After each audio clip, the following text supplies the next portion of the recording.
Hai Sobat Biologi, kali ini kita akan melakukan praktikum anatomi dan fisiologi tubuh manusia dengan judul pengaruh zat stimulan terhadap kecepatan tanggap saraf.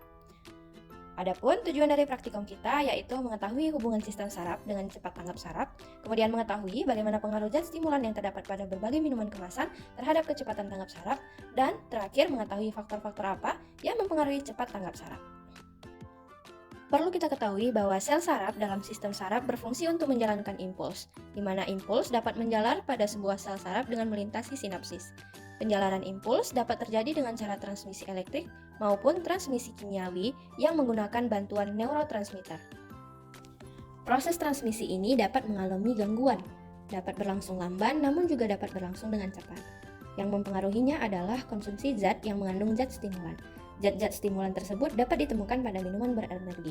Minuman berenergi merupakan minuman ringan yang mengandung zat stimulan seperti vitamin B kompleks, kafein, ekstrak herba, ginseng, kartinin, dan taurin, yang mana fungsinya untuk menstimulasi sistem metabolik dan sistem saraf pusat. Taurin merupakan asam amino non esensial yang berfungsi mendukung perkembangan saraf dan membantu mengatur kadar gula darah, garam, air, dan juga mineral dalam tubuh.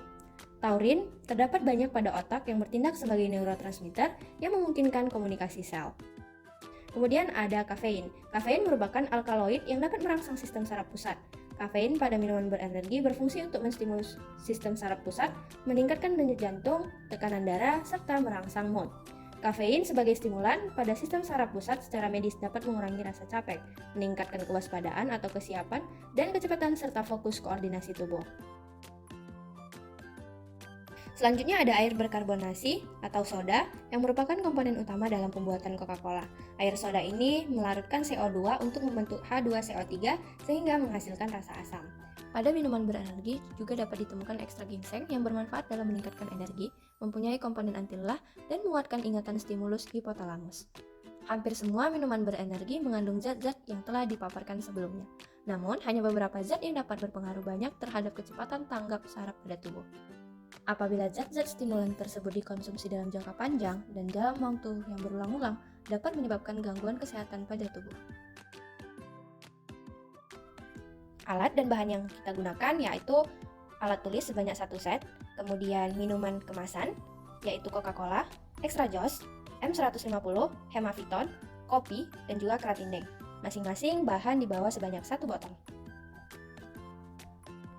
Adapun prosedur kerja yang dapat dilakukan, pertama, subjek uji coba dipersilakan duduk santai. Kemudian, penggaris diletakkan tegak lurus antara ibu jari dan telunjuk jari kanan.